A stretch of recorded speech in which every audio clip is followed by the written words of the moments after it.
Abra comigo a sua Bíblia em Juízes, capítulo 6. Juízes, capítulo 6. Juízes, capítulo 6. Como é importante quando nós chegamos à casa do Senhor. E quando nós chegamos da maneira que nós chegamos aqui nesta noite, verdadeiramente para adorarmos e com o único objetivo, Ele. Ele é o nosso objetivo. Ele é o nosso alvo. Ele é a nossa missão. Amá-lo, conquistá-lo, tê-lo, estar cada vez mais perto dele. Juízes, capítulo 6, você abriu? Porém os filhos de Israel fizeram o que era mal aos olhos do Senhor, e o Senhor os deu nas mãos dos midianitas por 7 anos. E prevalecendo a mão dos midianitas sobre Israel, fizeram os filhos de Israel para si, por causa dos midianitas, as covas que estão nos montes, e as cavernas, e as fortificações. Porque sucedia que, semeando Israel, os midianitas e os amalequitas, e também os do Oriente, contra eles subiam.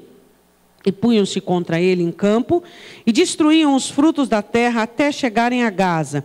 E não deixavam mantimento em Israel, nem ovelhas, nem bois, nem jumentos. Porque subiam com os seus gados e tendas, vinham como gafanhotos em grande multidão que não se podia contar, nem a eles nem aos seus camelos, e entravam na terra para destruir. Assim Israel empobreceu muito pela presença dos midianitas. Então os filhos de Israel clamaram ao Senhor.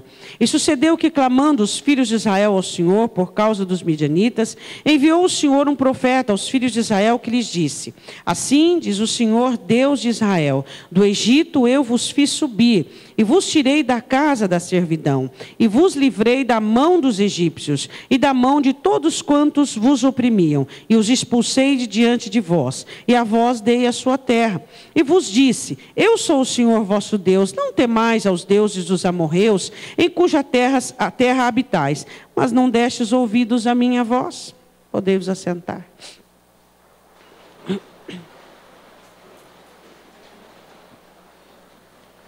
Quando Paulo diz, não deis lugar ao diabo, Paulo sabia do que é que ele estava falando. Satanás não virá até mim ou você de uma forma horrorosa, de uma forma repugnante. Por quê? Porque nós iríamos identificar o inimigo e nós não iríamos aceitar. O inimigo, ele vem de uma maneira sorrateira. O inimigo não se apresentou a Israel como os midianitas, como os amorreus, não. O inimigo se apresentou a Israel de uma forma religiosa, ganhando, conquistando, fazendo amizades, alianças com filho de um, esposa de outro. Ah, vamos aqui. Ah, não tem problema, é só um jantar. Aí chegava lá, começava a inserir, nós vamos fazer agora um culto ao nosso Deus, mas você pode ficar aí no canto, se você quiser participar também. Quando Israel foi capturado espiritualmente pelos inimigos, não foi dessa forma. Senão ele não teria se rendido. Quando Satanás quer buscar capturar alguém, ele não vem com as ferramentas e as armas de guerra. Ele vem de uma maneira muito sutil, muito cautelosa. Ele vem pareando com aquilo que você sente, com aquilo que você precisa, com aquilo que você quer. Então Israel tinha necessidade de um Deus palpável, necessidade de um governo, porque sempre quiseram um governo. Então eles viam as outras nações e eles buscavam isso. E pouco a pouco o diabo foi oferecendo. Então, de primeira mão eu quero dizer uma coisa para você. Que o diabo ele não aparecerá para você por meio de guerra, por meio de dificuldade, por meio de necessidade. Ele aparecerá até mim e você de uma forma bem camuflada, de uma forma bem diminuta, de uma maneira muito cautelosa, procurando aquilo que você precisa, procurando aquilo que necessita, porque ele anda ao nosso derredor, buscando o que? Entre todas as coisas também, nossa necessidade, nossa carência, para quê? Para por meio disso, ele elaborar um plano do qual nós iríamos ser débeis e cair. Israel caiu. E aí Israel cai, e aí eles vão receber a paga de tudo aquilo. Os inimigos que deram a ele os deuses, agora estavam retirando tudo deles. É igual o diabo faz. Ele dá o prazer do sexo ilícito, ele dá o prazer de tudo aquilo que a pessoa quer, e depois ele vem cobrar com juros e correções monetárias altíssimo aquilo que ele emprestou. Agora, o inimigo vinha buscar de Israel aquilo que havia emprestado. Então, Israel começa a não ter condições de lutar contra o inimigo, porque ele começa a perder. E ele começa a trabalhar. Identifica no texto qual foi o trabalho de Israel por causa do inimigo. Eles começaram a trabalhar. Que trabalho era? Eles começaram a fazer, versículo 2, covas, ir para os montes, trabalho, monte é subida, cavernas, fortificações. Eles foram ter trabalho, de todo jeito tem trabalho. Ou você trabalha para vencer, ou você trabalha perdendo. A Bíblia diz assim que eles começaram a trabalhar. Eles começaram a fazer alguma coisa para que eles pudessem sobreviver. Então você percebe que existem muitos crentes que eles estão agitados, sobrecarregados, cheios de feitos, cheios de obras, mas se você olhar com uma lupa bem de pertinho, o que é que eles estão fazendo? Eles estão trabalhando para esconder-se do inimigo, eles estão trabalhando para ocultar-se, eles estão trabalhando não para vencer, mas apenas para sobreviver. Todo o ofício e todo o trabalho de Israel não era para a guerra, não era para dizer basta, não era para colocar o inimigo para fora, era para sobreviver. Então, quando eu e você estamos em uma situação, nós precisamos analisar bem de perto se as nossas pelejas e as nossas lutas é para uma ação definitiva, colocando o inimigo para fora, ou se nós estamos girando em torno daquela situação, mantendo apenas uma sobrevida. É isso que nós temos que identificar de primeira mão. Se você tem expulsado o inimigo da sua vida, ou se você tem encontrado situações paliativas para você sobreviver diante daquela situação. Você não consegue expulsar este espírito do seu casamento, o que você vai fazer? Ceder de um lado, ceder de outro, encontrar meios paliativos. Você não consegue arrancar a predominância maligna da área do seu trabalho, da área da sua alma. Você vai encontrar meios paliativos para você sobreviver naquela área. Isto é um conselho, uma direção de Deus? É claro que não. Obviamente que não. Mas era o que eles fizeram. Eles não foram orar, eles não foram clamar, eles não foram arrepender-se, reconhecer de seus erros. Eles foram buscar uma saída humana, igual diz Ezequiel capítulo 30. Quando Israel também confiava no próprio braço, na própria força, no próprio método, na própria metodologia. Porque o nosso problema não é o diabo. Não, o nosso problema é aquilo que a gente acha que sabe fazer. O nosso problema é aquilo que a gente acha que vai dar conta, que vai resolver. Porque o diabo já não é problema para mim e para você há muito tempo. Mas a questão é que quando Satanás, ele começa a entrar numa situação e ele percebe que nós somos pessoas que confiamos nas nossas próprias maneiras e meios, ele faz o quê? Ele vai tirar proveito disso para continuar escravizando. Qual é o problema que uma oração de um coração arrependido não resolve? Qual é a imposição satânica que um arrependimento, uma dor, uma oração, uma atitude não resolve? Nenhuma. Agora o problema é que nós, ao invés de consertarmos o que está errado, a gente vai criar um rumo paralelo, um meio paralelo. E aí a gente fica esperando, achando que a solução tem que vir até nós. Não é assim que funciona.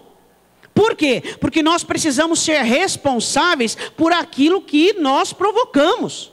Israel havia provocado aquela fatalidade. Israel tinha que assumir a responsabilidade daquilo. E como é que você assume a sua responsabilidade? Com atitudes que são concernentes ao seu erro. Mas Israel não estava tendo atitudes que desfazia aquela situação. Ao contrário, foi buscar meio paliativo. E a igreja hoje ela está inserida nesse projeto. Ela não vai para o alvo, para o foco, arrependimento, choro, lágrima, conserto. Ela vai arrumar uma situação paliativa. Isso está acontecendo por isso.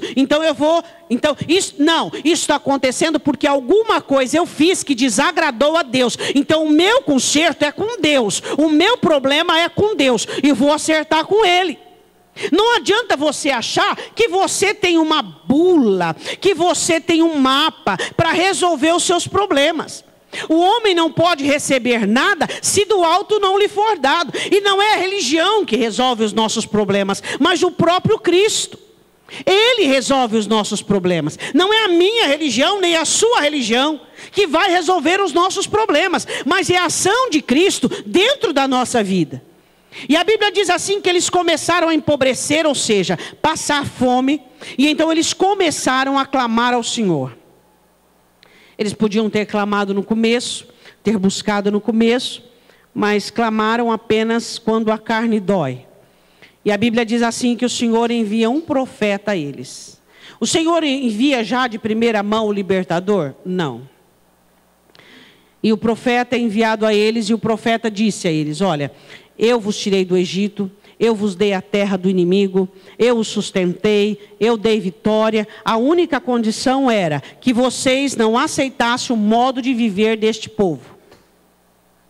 E continua sendo a única condição. A única condição para que você dê certo. Você não precisa ter nenhum dom, você não precisa ter nem expert em oração, você não precisa ser assim um exímio doutor da palavra. Você só não pode aceitar o modo de vida das pessoas deste mundo, porque o mundo jaz no maligno. As outras coisas, o próprio Espírito e a palavra vai dando uma guinada e uma situação progressista. Ainda continua da mesma maneira. Eu só não posso aceitar o modo de vida dessa terra. Por quê? Porque nós somos igreja, tirados do mundo para fora. E o Senhor diz: eu só determinei que vocês não tivessem a maneira, ou seja, não adorassem imagens, que é o costume deste povo. E vocês não foram capazes de fazer isso. Deus não pede muito, irmãos. Não. E nem pouco. Deus pede aquilo que eu e você somos capazes de fazer. Deus não pede muito. Você pode ver o que é que Deus pede para você, que de antemão Ele já não chegou, já não fez, já não colocou. Deus não pede muito. A questão é o nosso eu, a questão é aquilo que nós achamos que somos capazes de fazer longe de Deus. Para Israel, um profeta. Para um valente, um anjo. Eu acho muito interessante sobre pessoas que elas têm algumas atitudes que as fazem diferente das outras. Às vezes algumas pessoas reclamam dizendo: mas aquela, Deus faz acepção. Nós somos capazes de definir a nossa história por meio da nossa reação ou pela nossa atitude. A Bíblia diz assim que havia um homem chamado Gideão e que ele fez a diferença na história de Israel. Porque ele era um homem diferente. E eu quero convidar você a entrar um pouquinho na intimidade de Gideão e analisá-lo. E fazer uma conotação pessoal com você mesmo. Para ver se existe em cada um de nós algumas características que nos fará aprender e viver aquilo que Deus tem para nós. Deus queria libertar Israel. Mas nenhum dos homens eram capazes daquilo. Os homens daquela cidade estavam se escondendo. Os homens daquela nação estavam com medo, amedrontados. Os homens daquele lugar haviam se rendido a toda aquela situação. Deus não procurava nenhum Davi. Deus não procurava nenhum Abraão. Eu quero dizer uma coisa para você, você precisa prestar muita atenção nisso. Deus procurava alguém que fizesse uma coisinha que fosse diferente. Deus não procura em você um Abraão. Deus não procura em você um Davi. não procura a fé de Abraão, não procura a coragem de Davi. Deus procura uma atitude pequena que vai fazer toda a diferença. Gideão foi chamado num período de caos. Gideão era de uma família totalmente vendida à idolatria. O pai de Gideão era um homem que ele era chefe de uma casa de ídolos. Gideão vivia aquele contexto. Deus não esperava ali nenhum santo. Deus não esperava ali nenhum homem que fosse capaz de ser como Abraão e viver pela fé. Nenhum homem que fosse capaz de afrontar o gigante, de vencê-lo. Deus só esperava alguém que tivesse uma atitude diferente de todos os demais. E às vezes você olha para você e você fica pensando que Deus quer vir aquilo outro, e você fica patinando em cima das suas cobranças, patinando em cima de todas as suas condenações, que é tudo enfermidade sua. E o que Deus quer é só uma atitude de humildade da sua parte, é só uma atitude de devoção, é só uma atitude que vai reportar a você a atenção de Deus na sua situação familiar, de problemas, de situações ruins.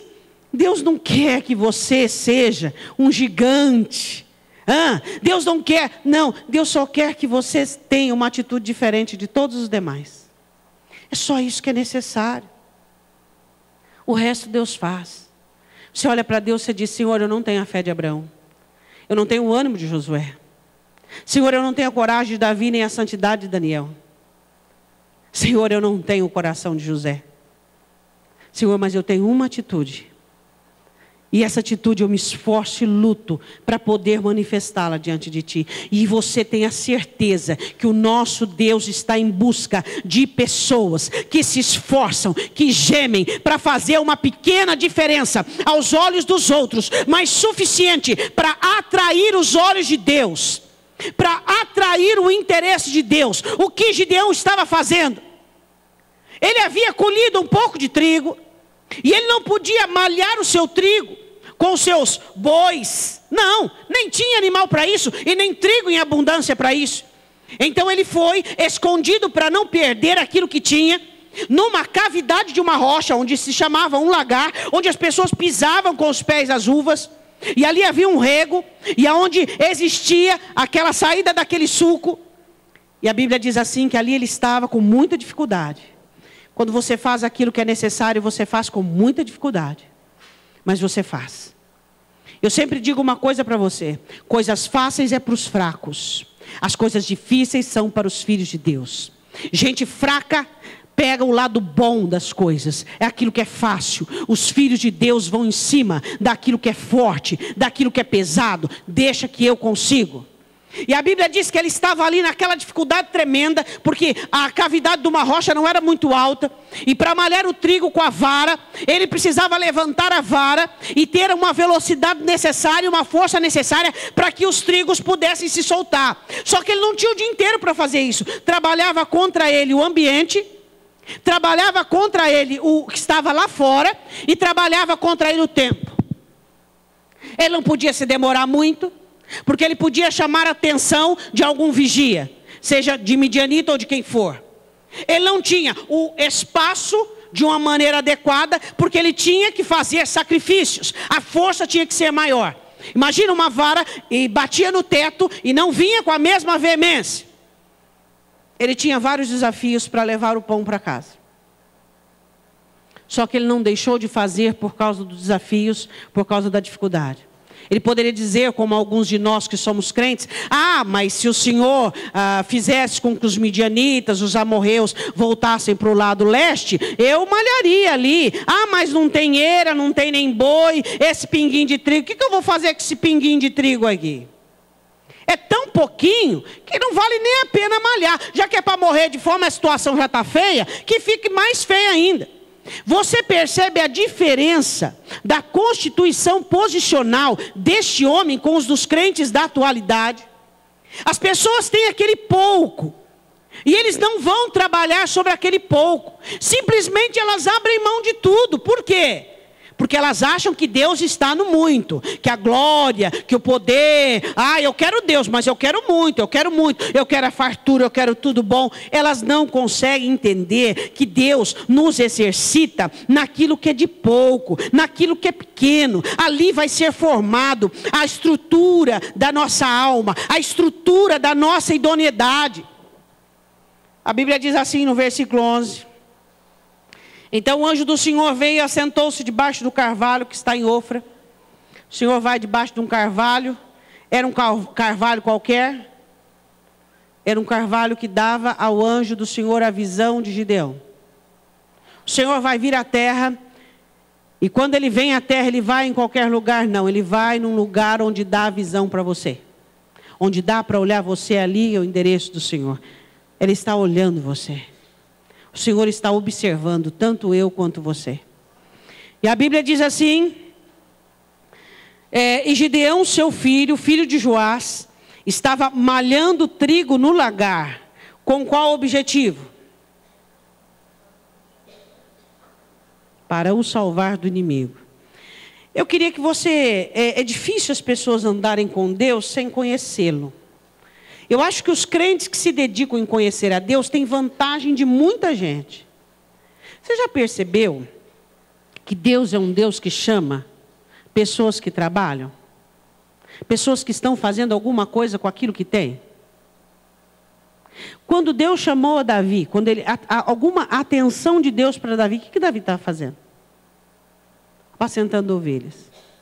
Estava lá defendendo uma ovelha das garras do leão, do urso. O que é que foi visto nele? Um homem que coloca a vida para salvar uma ovelha, o que não fará pela nação de Israel. Quando Deus olha para Eliseu, para substituir Elias. Eliseu era um moço de uma condição financeira boa. O pai dele tinha 12 juntas de boi. Naquela época ele era rico. E o que Eliseu estava fazendo? Folgado? Não, ele estava com a 12ª. Ele estava ali trabalhando. Quando Elias passa e lança a capa sobre ele. Então você percebe que tanto Davi, com toda aquela situação diminuta da família dele, onde ninguém dava atenção para aquilo que ele fazia, porque era período de guerra, e os valorosos eram os filhos guerreiros, Davi estava ali sendo fiel. O pai não via, mas Deus via. Tanto Eliseu, que podia folgar, que podia ser chefe, gerente, estava trabalhando. Então você percebe a atração de Deus em pessoas que estão... Eu não falo de trabalho de azafama, eu não falo de trabalho de ativismo, eu falo de trabalho da sua dedicação naquilo que tem que ser feito para resolver o problema. Eu falo de trabalho nessa conotação. Seu casamento está com problema, você vai trabalhar na área que está com problema. Vida espiritual, enfim, você vai dedicar-se à necessidade daquela situação. E a Bíblia diz que o anjo do Senhor desce e vê Gideão, e Gideão estava trabalhando. Quando o Senhor olha para você hoje, você está trabalhando? Ou será que você deixa o barco correr para ver como é que fica? O que você tem feito para melhorar seu casamento? O que você tem feito para melhorar a sua vida? O que você tem feito para melhorar seu coração? O que você tem feito para melhorar a sua vida espiritual? O que você tem feito para melhorar você como pessoa? Quais são as atividades que têm atraído Deus? Que têm atraído Deus dizendo, não, esse aqui vale a pena. Vale a pena inserir nele, vale a pena tirá-lo da situação para a história. Todos nós temos situações indevidas. Situações que nós não gostaríamos de estar vivendo. Ou será que tem alguém aqui que não? Como você sai da situação para a história? Porque existem pessoas que só vivem situação. Ele sai de uma situação para outra situação. Ele estava com uma situação na área dessa trabalho, agora na área familiar, e depois na área espiritual, depois na área física, depois na área emocional. Aí ele volta para o trabalho e vai assim. E às vezes a vida dele dá uma girada nisso, 5 anos num problema, 6 anos na outra, 10 no outro, e assim ele gasta a vida dele fazendo esse círculo vicioso. A questão não é viver situações, a questão é sair da situação para a história, fazer história. Esse é o objetivo, é ou não é?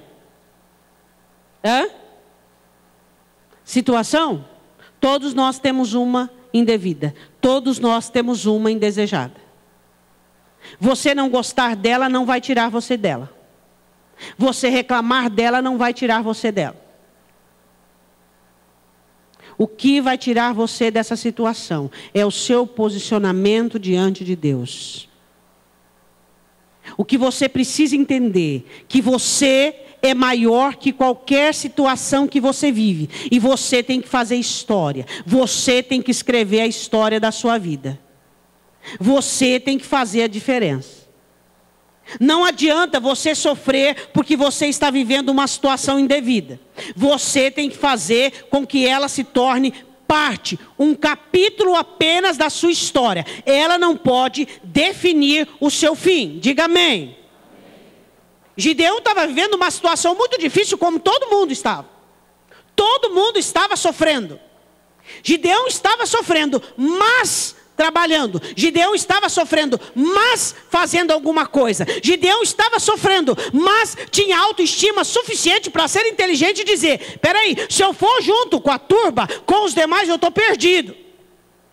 Por que existem pessoas que aderem às atitudes alheias? Existem pessoas que só copiam. Elas não têm atitudes próprias. Dizendo, peraí, isso aí está errado. Não é assim, não é dessa maneira. Essa pessoa está equivocada, está fermentada. E aí não, aí vai na onda.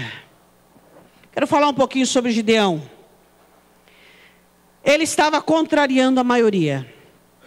Você sabe contrariar a maioria? Para o mundo tudo é normal.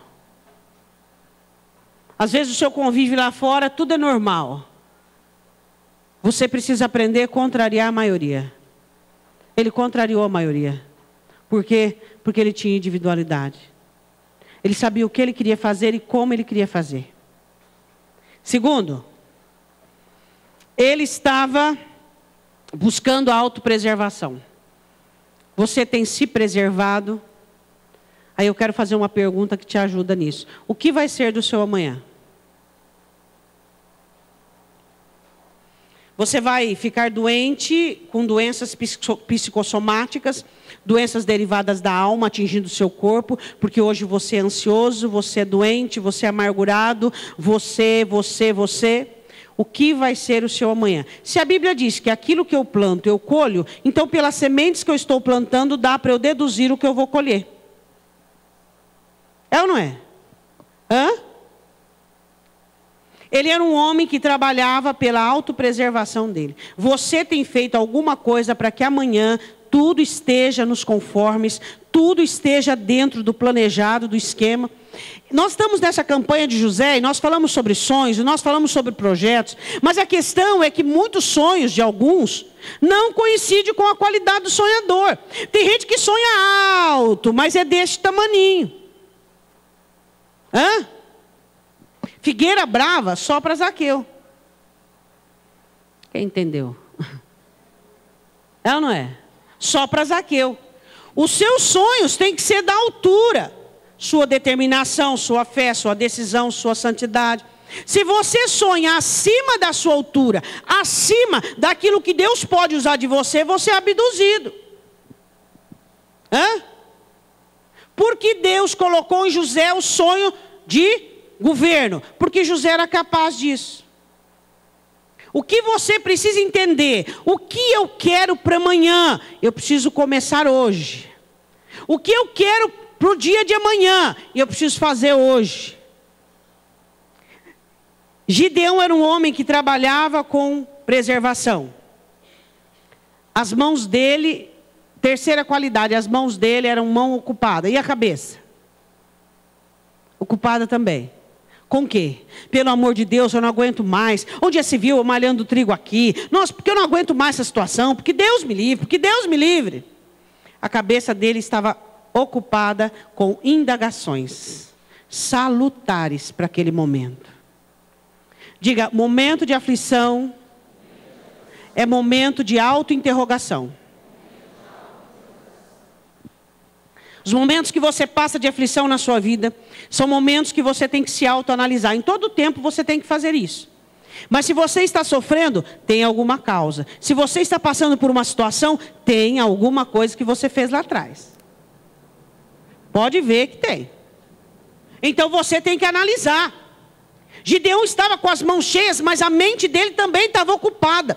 Ele estava pensando, oh meu Deus, o que aconteceu, né? Olha, Deus tirou-nos do Egito e nos deu essa terra. E agora nós estamos aqui sofrendo na mão desses inimigos. Onde estão as maravilhas de Deus? Onde é que está tudo aquilo que Deus nos prometeu? E tal, e perguntando, e questionando. E aquilo trazendo saúde para ele, eliminando aqueles gases, aquela fermentação da alma dele.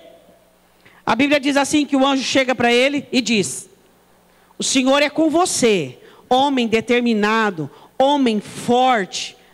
O Senhor é com você, homem corajoso, homem destemido. Isso é valoroso. O Senhor é com você. Com quem que Deus é? Com pessoas que têm atribuições de Deus. Deus é amor. Deus é paz, Deus é poder, Deus é força. Pessoas que buscam serem parecidas com Ele. Deus é com ele. Deu para entender? Quando o anjo olha para Gideão, ele diz: o Senhor é contigo, homem valoroso. Gideão estava orando, estava sacrificando. Não, ele estava fazendo isso. Qual era a oração que ele fazia?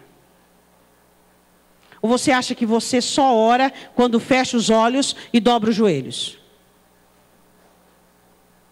Você ora quando você faz o melhor que você pode com aquilo que você tem. A minha oração deve ultrapassar as paredes do meu quarto, as paredes da minha igreja. A minha oração deve ser ouvida pelo barulho que eu faço com aquilo que Deus tem posto nas minhas mãos. Tem gente que ora e não acontece nada. Por quê? Porque a oração dela não passa de palavras vazias. A minha oração deve dominar as minhas mãos. E Gideão orava quando malhava o trigo. Gideão orava quando trabalhava e fazia tudo o que ele podia com aquilo que ele tinha. Essa era a oração dele. Você ora para Deus consertar, mas você não traz o conserto. Você ora para Deus converter, mas você não é convertido. Você ora para Deus sarar, mas você não é a cura. As nossas orações, elas contrariam as nossas atitudes. A Bíblia diz que Gideão orava e atraiu Deus por meio do que fazia. E a oração dele era uma oração que inspirava o céu. E a Bíblia diz que o anjo do Senhor disse: vai nessa sua força, homem destemido, corajoso e forte. O Senhor é contigo. O Senhor é contigo, homem valoroso. Você tem um valor que a sua situação necessita? Você é destemido, você é forte, você é ousado, você tem coragem? Pois é, a vida vai exigir isso de você. E muitos outros homens estavam escondidos, estavam ocultos, estavam amedrontados. Eu quero perguntar uma coisa para você. Gideão não tinha nada de medo? Tinha. Por isso que ele estava malhando o trigo no lagar escondido. Só que o medo dele não impediu ele de fazer o que ele tinha que fazer. Você pode ter insegurança, você pode ter medo, você pode ter o que for dentro do teu coração aí. Só que isso não pode impedir você de fazer o que você tem que fazer. Existem pessoas que dizem assim: eu quero ser curado, eu quero ser curado, eu quero ficar livre. Um exercício para você ficar livre: contrarie aquilo que você tem dentro de você. Agora, se o que tem dentro de você determina o que você faz, pronto, a coisa está perdida, meu irmão. Gideão tinha medo, ele tinha insegurança. Mas não importava o que ele estava sentindo. O que ele precisava fazer era mais urgente. Tinha dele do que o medo. O que eu tenho dentro de mim não pode ter eu. O que você tem de você não pode ter você. Mas aquilo que você precisa fazer é que precisa ter a sua totalidade. Precisa ter você de uma maneira integral. Agora, você olha a situação e resolve sentir. Você olha a situação e resolve.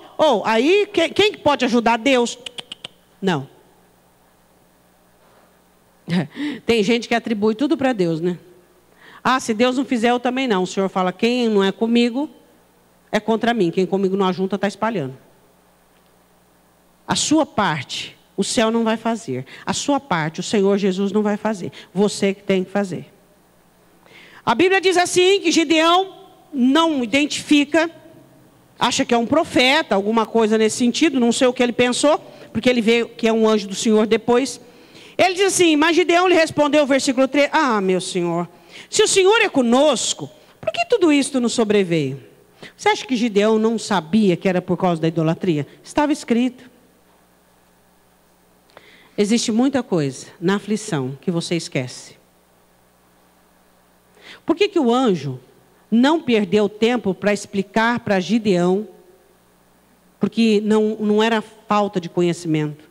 Eram indagações mesmo do coração. Muito cuidado, que na aflição você pode ter alguma crise de amnésia, alguma situação equivocada. Quantas pessoas se equivocam na hora da tribulação, acham que o mundo é culpado, que todo mundo é culpado e que ele é inocente. Primeira coisa que esse Satanás maldito faz, quando você está passando por uma tribulação, é dizer que você é inocente. Quando? Fala para mim, que aqui nesse lugar, qual inocente que tem? Pelo amor de Deus.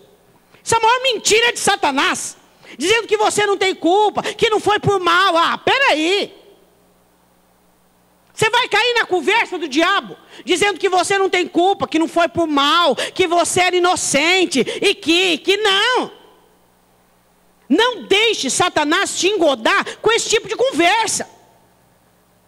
A verdade, ela liberta. Não, a situação é assim. Se uma situação está ruim, não está ruim porque um lado está ruim, os dois estão ruins. É ou não é? É muito fácil você falar, foi o outro, né? Foi o outro? É por causa do outro, é porque o outro fez. Meu casamento está ruim por causa do outro. Não. Isso não existe. A Bíblia diz assim, e que foi feito, ele queria saber das maravilhas dos nossos pais nos contaram, que o Senhor nos fez subir do Egito. Onde estão as maravilhas do Senhor? Está na casa do vizinho? Está na casa do outro irmão da igreja? Onde estão as maravilhas do Senhor na sua vida? Há lugar para a bênção pousar na sua vida? Gideão queria saber onde é que estavam as bênçãos do Senhor. Prestes a serem derramadas, mas não haviam pessoas, não haviam condições para aquilo. O Senhor diz assim, porventura encurtou-se a mão do Senhor e já não pode abençoar? A mão do Senhor não encurtou. Ele pode abençoar e quer abençoar, mas a questão, onde é que estão os corações para isso? A Bíblia diz assim, ele diz, o Senhor nos deu na mão dos midianitas, versículo 14. Então o Senhor olhou para ele e disse, vai nesta tua força e livrarás a Israel das mãos dos midianitas. Porventura não te enviei eu? Deixa eu perguntar uma coisa para você. As mãos de Gideão estavam ocupadas com um pouquinho de trigo. E a cabeça dele estava ocupada com o quê? Como é que você sabe no que Gideão estava pensando? Dá para você saber no que Gideão estava pensando. No que ele estava pensando? O versículo 13. Não é possível um povo que Deus venceu uma potência do Egito, agora nós perdermos para esse povo aqui. É aquela indignação santa. Não é possível. As maravilhas que Deus fez, a mente dele estava ocupada com aquilo que Deus podia fazer. Em nome de Jesus, liberta a sua mente de tanta porcaria. Tem gente que só pensa porcaria. Por quê? Fica imaginando coisa. Ai, será que ele está me traindo? Ai, será que será que ele falou de mim? Pelo amor de Deus, não tem aqui, na palavra de Deus, esses 66 livros, alguma coisa para ocupar a tua mente. Alguma coisa para você levantar uma indignação santa e dizer assim, não, vou melhorar, vou mudar, porque a palavra diz, porque Deus escreveu, porque Ele deixou. Aí você quer que Deus faça alguma coisa por você. Se a Bíblia diz no que pensais, em tudo que é puro, tudo que é santo, tudo que tem louvor, tudo que tem virtude, seja isso que ocupe o teu pensamento. Então tem que ser puro, tem que ter pureza. Tem que ter santidade, tem que ter virtude, tem que ter louvor. Aí fica pondo na cabeça só coisa ruim e acha que vai acontecer coisa boa. De que maneira? Se Jesus diz que é de dentro de nós que nós tiramos aquilo que vamos viver do lado de fora, porque do coração do homem sai. A questão é, o que Gideão pensava quando estava trabalhando? Deus, não é possível. Deus, não é possível. Nós somos um povo notório, um povo vencedor, um povo que o Senhor venceu aquela potência do Egito para nos tirar de lá e nos trazer aqui. Um povo que o Senhor fez maravilhas. Eu conheço a tua palavra e aquilo que eu vivo, que o meu povo vive, não condiz com aquilo que nós sabemos que o Senhor é capaz de fazer. Eu queria fazer uma pergunta para você. Você pensa nisso? Deus, tua palavra eu conheço. A minha vida não condiz aquilo que está escrito. Você tem que se indignar com isso. Quando você for orar, você tem que se indignar. Senhor, a tua palavra diz que eu vou ser santo. Tua palavra diz que eu tenho que ter um coração bom. Tua palavra diz, Senhor, isso não condiz com a minha realidade, isso não é possível. Deus, eu preciso ser um agente de libertação. Eu preciso sair da situação para escrever a minha história. E era isso que Gideão pensava. Por isso o anjo do Senhor o chama de forte. Porque forte é aquele cuja mente é usada para questionar, para perguntar, para buscar solução. Se a sua mente é usada apenas para ficar remoendo o problema, vou te falar a verdade, você está em maus lençóis. Fica só pensando no problema, pensando. Fica o dia inteiro pensando. Passa sinal vermelho porque está abduzido. Fica lá pensando. Essa mente sua aí, meu irmão, você está em maus lençóis com a mente dessa. A mente de Gideão, naquele momento, não estava escravizada na situação. Ela alçou o voo, estava acima, fazendo comparações com aquilo que Deus podia, com aquilo que eles viviam. Isto é uma mente saudável. Quando a sua mente não é aprisionada, não é capturada dentro da sua situação, ela alça voo, ela vai acima daquilo que você vive, acima daquilo que você está vivenciando. E ela diz, não é possível, isso não é possível. E ele orava, indignava e colocava diante de Deus. Então hoje o Senhor diz, você é forte, porque você não é como os outros. Olhe para o seu irmão e diga, você é forte, porque você não é como os outros. Você está lutando, não está? Ou não? Se não está, comece agora. Saia da situação para a história. Eu vou dizer uma coisa para você. Só existe uma chance de Satanás conseguir destruir essa área da sua vida. Que ele está. Só existe uma chance. Existem várias maneiras de você ver isso. Primeiro. Senhor, o Senhor é bom, o Senhor deu. Ninguém toma. Ué, pois Jesus já disse que o bicho é ladrão. Tem gente assim, né? Toca o cavalo na sombra, o cavalo está morto, seco. Não tem nem mais o cadáver do bicho. E ele acha que o cavalo dele está na sombra. Senhor, o Senhor deu esse casamento para mim, essa pessoa, ninguém vai tomar. O diabo fala, vai acreditando nisso. Senhor, o Senhor que me pôs nesse trabalho, ninguém vai tirar daqui. Aí vem aqueles adágios que eu odeio, porque reflete uma personalidade, uma pessoa omissa, irresponsável, covarde. Ele diz assim, porque eu sou filho do rei. Se você é filho de rei, haja como um príncipe. Seja nobre, seja excelente, tenha atitudes que te identifiquem como um filho do rei. É isso que nós precisamos compreender. Porque eu sou filho do rei, ninguém toca em mim. Porque eu sou a menina do olho do Senhor. Que menina é essa? Que tem miopia, que tem catarata. Não enxerga nada. Não consegue nem se ver. Não consegue enxergar que aquela situação está sendo alimentada por sua negligência, por sua omissão. Faz alguma coisa. Se você quer mudança, você tem que fazer alguma coisa. Vou deixar. E aí tem aqueles que dizem assim, né? E aí como é que tá? Tá na mão de Deus. A coisa está destruída, está na mão do diabo. O diabo faz e acontece. Ele diz que está na mão de Deus. Por que estaria na mão de Deus? Se você não orou, não consagrou, não batalhou, não lutou, não arregimentou, não levantou para fazer o que se deve fazer. Por que Deus vai pôr a mão no que você não põe? Você não quer batata quente, você vai jogar para Deus? Espera aí. O que nós precisamos entender e compreender, a atitude de Gideão. Não de ficar reclamando, de usando a sua mente para poder ficar martelando aquela situação, não. O que ele fez? Ele começou a comparar a vida que ele estava levando, que o povo estava levando, Gideão era um homem seguro, um homem cheio de fé? Não. Toda hora ele pedia para Deus uma prova, toda hora uma prova. Só que ele era o único que tinha o que ninguém tinha. Tá aquela história, né, de 2 homens correndo do leão. Aí um falou para o outro assim: escuta, por que você vai correr?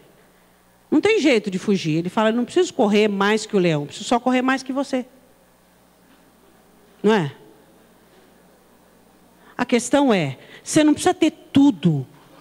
Eu quero ter a fé, eu quero ser, não. Eu preciso ter algo que difere dos demais. Eu preciso ter algo que faz a diferença, que chame Deus para a minha vida. Eu preciso ter algo que me coloque numa situação onde o céu acredite e diga: eu vou investir nesse daí, que esse daí vale a pena.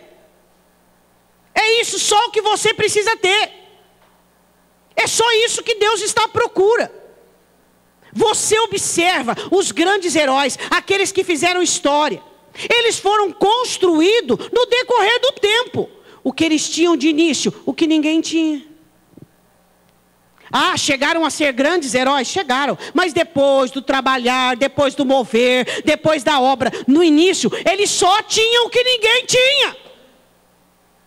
É isso que você tem que entender. O que você precisa ter para restaurar sua família, o que ninguém da sua família tem. O que você precisa em qualquer área da sua vida, ter o que ninguém ali dentro tem. Buscar o que ninguém ali dentro está buscando. Isto é imprescindível para o seu milagre e para a sua bênção. Diga amém. A Bíblia diz assim, que ali ele pensava e ficava analisando. Quando é que você é fiel à sua necessidade? Quando você reclama, murmura, vira um mendigo? Olha como eu preciso, olha Deus como eu preciso, olha irmão como eu preciso, olha agora eu vou murmurar e falar sobre a minha vida, olha como a minha vida está difícil. É assim que você é fiel à sua necessidade? Você é fiel à sua necessidade quando você dá uma guinada na sua história e na sua vida. Gideão foi fiel à necessidade dele, ele não tinha pão, ele não tinha trigo, ele não disse assim: eu vou roubar dos midianitas, dos amorreus, não. Ele foi falar com Deus. Segunda coisa, ele foi tudo o que ele precisava. Diga para o seu irmão: seja tudo o que você precisa.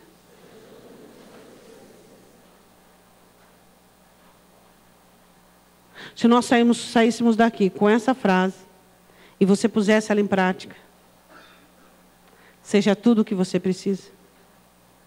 Seja tudo o que você precisa. Seja correto para se corrigir da maneira que você precisa. Seja amável da maneira que você precisa. Seja justo, a justiça que você precisa. Seja forte, a força que você precisa. Seja o que você precisa. Porque é isso que vai fazer a diferença na hora da aflição. É isso que vai fazer a diferença. Você precisa ser o que você precisa. Gideão não tinha pão. Gideão não tinha um molho enorme de trigo, ele não tinha um lugar para malhar, mas ele foi para ele o que ele precisava. Valoroso. Ele tinha o que era necessário naquela época e naquele momento. Seja o que você precisa. Continuando, ele fez tudo o que podia. Eu queria te fazer uma pergunta: você está fazendo tudo o que você pode para mudar a sua vida? Ou será que você está girando em torno de um problema e de uma situação e ela vai continuar? E você vai migrar de um problema para outro problema e assim sucessivamente? Ele fez tudo o que ele podia. Ele atirou e acertou. Continuando. Ele foi fiel no pouco. Seja fiel no pouco. Seja em qualquer área da sua vida. E ele teve atitudes diferentes de tudo que existia na época. Ele tem indagações, a primeira indagação dele foi por quê? E depois onde está Deus que nos tirou e tal. E no próximo versículo, o Senhor diz para ele no versículo 15, no versículo 14, vai nesta tua força e você vai livrar Israel, porque eu te enviei. Ele tinha planos de liberdade. Planos de livramento. Ele tinha planos. Você viu que Gideão não falou de maneira nenhuma aqui sobre livramento e sobre libertação. Mas era o que existia no coração dele. Ele não era condicionado àquela situação. Ele buscava o livramento do seu povo. Eu queria fazer uma pergunta para você. O que é que você busca nesta noite? Você busca mudança? Você busca conserto? O que é que você busca? Qual é a sua preocupação? Preocupação de Gideão não era um terreninho a mais para plantar um pouquinho mais de trigo. Preocupação de Gideão era mudar a história. Às vezes você quer só mudar de situação, não faça isso. Existem pessoas que mudam de marido para mudar a situação. Existem pessoas que mudam de Deus, mudam de igreja, mudam de amigo para mudar a situação. Você não tem que mudar a situação, você tem que mudar a sua história. E você só muda a sua história quando você revela ao céu que o seu coração está decidido e determinado a fazer o que tem que ser feito. Não coloque no outro a responsabilidade daquilo que você tem que fazer. Não mude de situações, mude a sua história. Migre da situação para uma história. Ele estava numa situação horrível, ele saiu de uma situação para fazer história em Israel. Não fique buscando mudança de situação, não. Eu quero um terreninho maior para plantar um pouquinho mais de trigo. Eu vi que um midianita esqueceu um feixe de trigo, eu vou lá pegar. Isso aí é mudar de situação. Pessoas medíocres que ficam buscando mudança de situação. Muda a história por meio de ser varonil, por meio de ser forte, por meio de ter iniciativa diante de Deus. Porque você só vai mudar de situação. Eu desafio você agora a olhar para a sua vida e você identificar as atitudes que você teve só para mudar de situação. Olhe quantas vezes você girou para mudar de situação. Fala para mim se o sofrimento acabou. Responde para mim se o problema foi exterminado. Aumentou. Por quê? Porque pessoas que buscam mudar de situação, elas não mudam a história. Porque a mudança de história depende da sua mudança. A mudança da história depende da mudança do seu coração. A formação de um herói, a formação de uma heroína, a formação de um valente. Não é mudar de situação, é mudar quem está vivendo ela. É isso que vai fazer você parar de viver situações e migrar para uma história e ter uma vida de história. Para de querer ficar mudando de situação, de buscar desculpas e justificação. Isso acontece por causa disso, aquilo. Então vou sair uma situação alternativa, paliativa. Vou fazer isso que vai melhorar. Quem aqui está buscando melhoria de alguma coisa? Não, nós estamos buscando restauração, estamos buscando mudança, transformação. Amém? Eu quero dizer uma coisa. O Senhor, ao olhar para você hoje, pode dizer para você: você é um homem valoroso, uma mulher valorosa ou não? Você tem o que o céu precisa. Você tem o que o céu precisa para que a sua história seja mudada ou não? Pastora, mas minha vida está boa. Se você diz que a sua vida está boa, então a sua vida espiritual está péssima. Toda pessoa que está sem problema é um sintoma. Não tem nada desconfortável, nada. É porque a sua vida espiritual está assim, ó. Porque no mínimo você devia responder: eu não tenho problemas, mas agora a minha dedicação é na minha vida espiritual, porque eu confesso que eu preciso mudar muito. Tem que ter uma área na sua vida que está precisando da sua dedicação. A pessoa, quando ela chega e diz assim: não tenho problema, ela abandonou a vida espiritual dela. Porque a vida espiritual dela devia ter a dedicação completa dela, deveria ter o esforço, deveria ter a honradez dela, o pulso dela. Amém?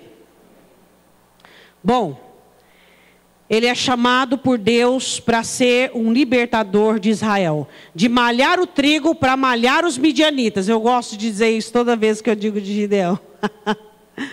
Deus tirou Davi de apacentar as ovelhas para apacentar Israel. Deus tirou Gideão de malhar o trigo para destruir e malhar os inimigos. Diga glória a Deus. Aí ele é convidado por Deus para isso. E ele fica um tanto inseguro. E ele diz assim para o Senhor: Senhor, fica aqui, disse lá, que eu vou lá buscar um presente. E ele vai lá, traz os pães, o cabrito, o caldo. E aí o anjo do Senhor diz: põe nessa penha aqui. E ele coloca. Ele estava dando uma refeição, naquele período de fome, o melhor que ele tinha. E aí o anjo do Senhor estende o cajado e pega fogo. E aí ele diz assim, estava surpreso. Será que nós também estamos equivocados quando nós não identificamos Deus falando conosco? Quando às vezes nós achamos tão comum, você escuta palavra, e às vezes fica tão comum para você, tão cotidiano, tão familiar, que não mais seu coração fica latente, não mais a sua mente ativa, e você coloca a culpa nisso, naquilo e naquilo outro, pela sua mornidão, mas quem é culpado da sua mornidão é você mesmo.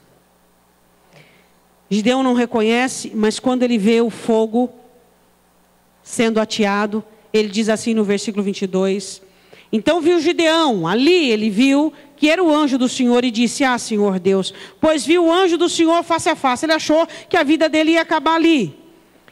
Porém o Senhor lhe disse, paz seja contigo, não temas, não morrerás. Então Gideão edificou ali um altar ao Senhor, e chamou-lhe o Senhor é paz, e ainda até o dia de hoje está em Ofra. 25, e aconteceu naquela mesma noite, agora eu quero que você preste atenção isso aqui para nós orarmos.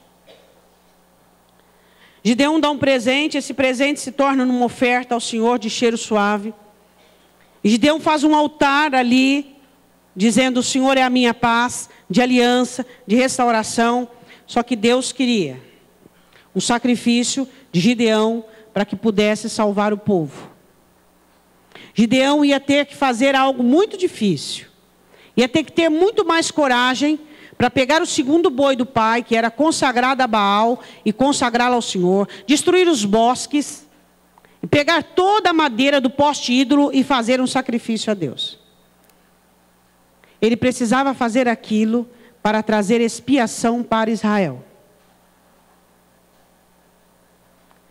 Você precisa fazer sacrifícios para salvar a situação que você quer que seja salva. Existem pessoas que vivem lançando para os outros aquilo que Deus lhe deu como chamado. O chamado é seu. E enquanto você não fizer, nada vai acontecer. Gideão tinha que pegar o boi do pai e consagrar e fazer um sacrifício. Estava tudo bem com ele. O Senhor disse, Gideão, fique em paz. Fique em paz. Eu não vim aqui para trazer juízo sobre você.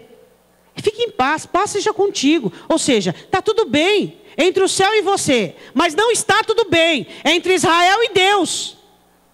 Pode ser que esteja tudo bem entre você e Deus. Mas não está tudo bem entre a sua empresa, a sua firma, entre a sua família e Deus. É isso que você precisa entender. E o Senhor diz algo para Gideão, você precisa fazer alguma coisa muito séria, muito grave. Eu quero o boi que consagraram a Baal. E eu quero que você faça um altar no mesmo lugar de Baal, e você destrua aquele altar, e você me sacrifique com a lenha dos postes ídolos, e com o boi, e você faça um sacrifício. Existem sacrifícios que você precisa fazer para salvar a sua situação, para transformá-la numa história. Não meça os seus sacrifícios que você faz para Deus. Existem pessoas que dizem assim, Senhor, eu até peço perdão, mas só que eu não vou lá, e é que tem que vir aqui. Não coloque condições naquilo que você tem que fazer para Deus. Se o Senhor te disse, faça isso, faz você. Não fique colocando condições e fazendo essas orações medíocres. Se o Senhor, se Ele vier, se Ele falar é porque é, se Ele lá é porque é. Ah, pelo amor de Deus, quantos anos você tem de cristianismo? O que nós precisamos entender é que aquilo que cabe a nós não cabe ao outro. E é necessário se fazerem sacrifícios para salvar situações. E seja qual for o preço que você tenha que pagar, você pague para que você salve essa situação e coloque ela no âmbito de história. A Bíblia diz que Deus pede a Gideão. Gideão não tinha coragem para fazer. Não. Você acha que ele tinha coragem? Não tinha. É interessante que Deus manda Gideão fazer algo, ser líder em Israel, sem coragem. Deus construiu isso nele. A única coragem que ele tinha de salvar-se era muito pequena. Não era uma coragem como a de Davi. Só que Deus o abençoou de tal forma que isso foi construído dentro dele.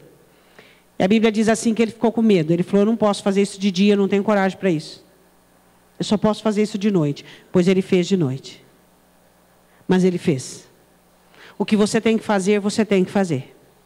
Para a construção, para a reforma, para a mudança, para a transformação. E a Bíblia diz que ele foi, pega o boi do pai e sacrifica. Ali ele faz um ofício de sacerdócio. E coloca diante do Senhor para quê? Para que aquele sangue subisse diante do Senhor e viesse desacentuar a ira que estava sobre Israel. E ele fez. E ele atraiu a ira de todo o pessoal da cidade. E o povo queria matar ele. Não adianta você querer fazer a vontade de Deus e achar que você não vai ter oposição.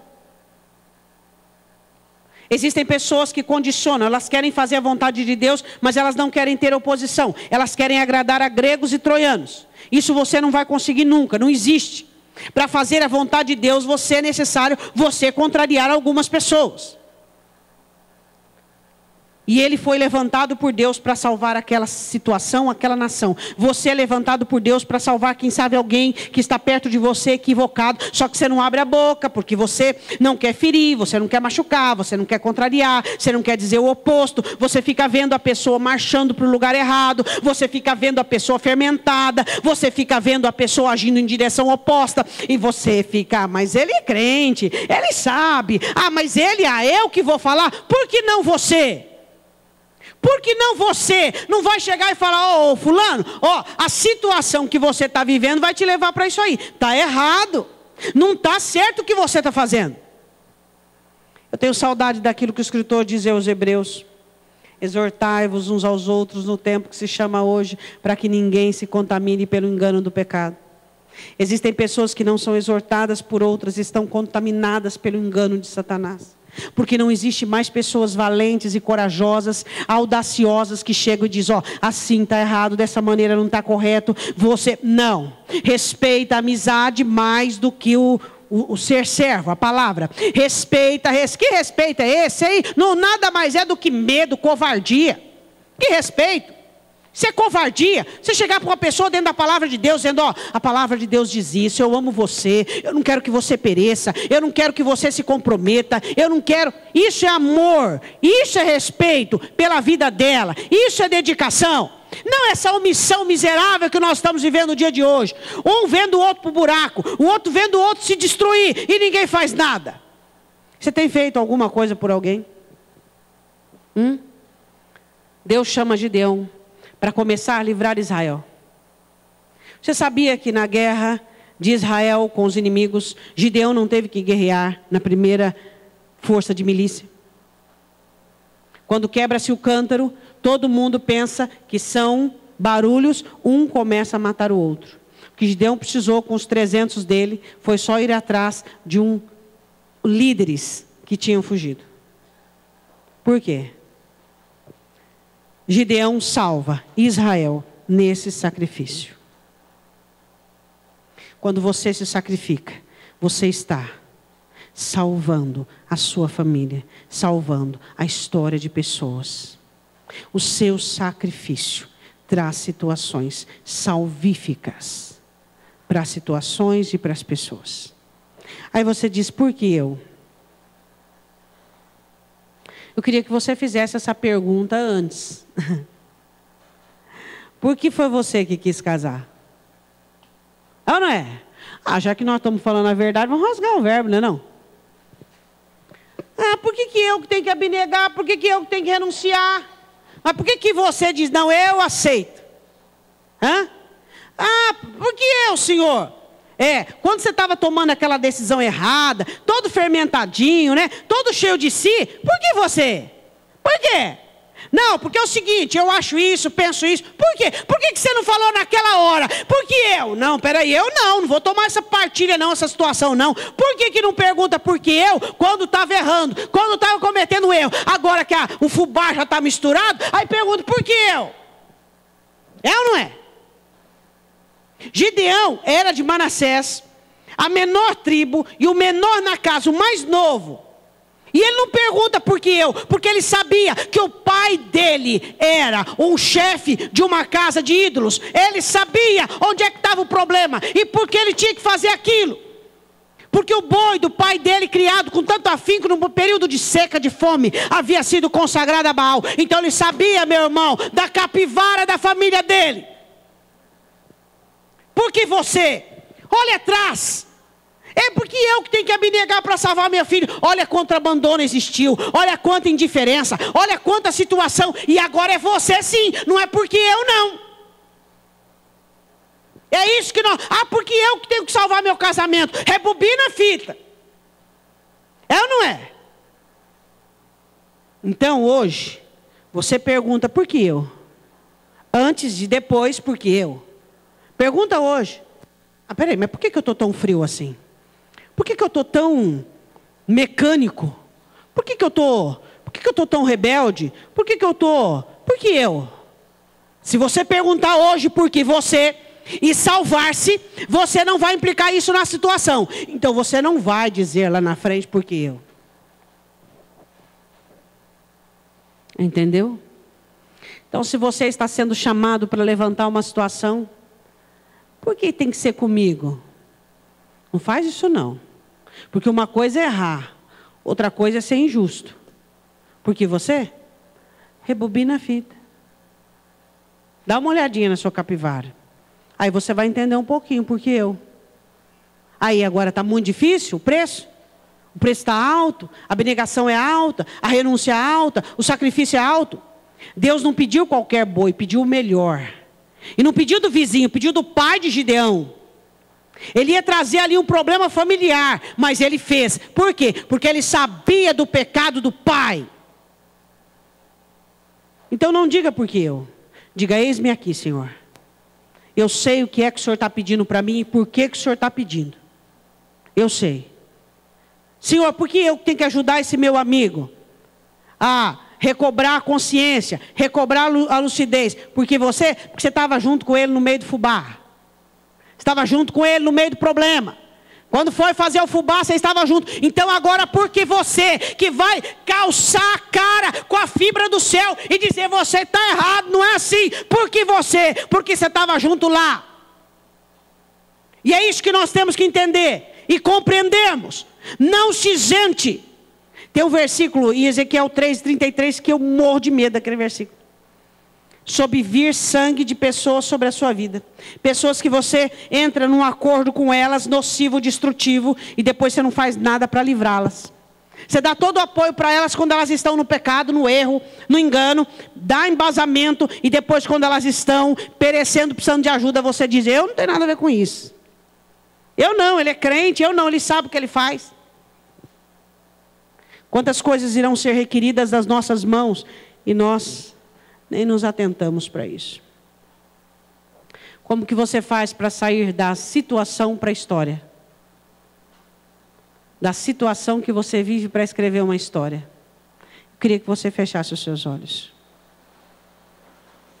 Deus está chamando você, convocando você para fazer alguma coisa.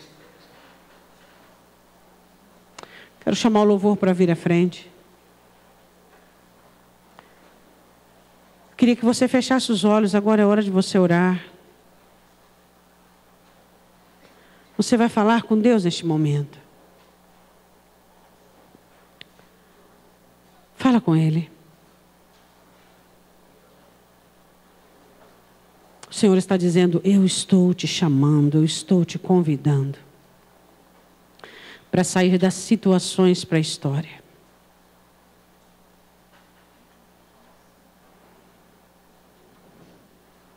Queria que você pedisse perdão a Deus por toda omissão, por toda a negligência, por todos os erros que você tem cometido nas situações que você está. O que você tem que fazer por você, só você pode. Muitas vezes existe alguém que está do seu lado, que só você também pode ajudá-lo. Ninguém mais. Você ama alguém que está caindo em equívoco, engano, então. Esse amor não tem valia de nada se você não for útil para essa pessoa. Em nome de Jesus.